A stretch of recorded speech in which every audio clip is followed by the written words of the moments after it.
காதல் கேட்டுக்கொண்டு வருமா? தோட்டத்துக்குள் பறவை வந்தால் வேலி என்ன தடுத்திடுமா?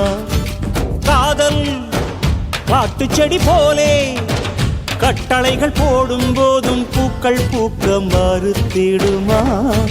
புலி வாழும் குகையுள்ளே கிளி வாழும் வீரத்தை மனதோடு தந்திடுமே காதல்தான். இது போகும் வழியோ வெற்று பாதை, திரும்பும் வழியோ வெற்றி பாதை. விரும்பிய இதயத்தை அடைந்திடும் பயணம் இது. கடல் தாண்டும் பறவைக்கெல்லாம் வழியில் மரங்கள் கிடையாது. ஆனாலும் கண்டம் தாண்டும் சிறகுகள் வலிக்காது.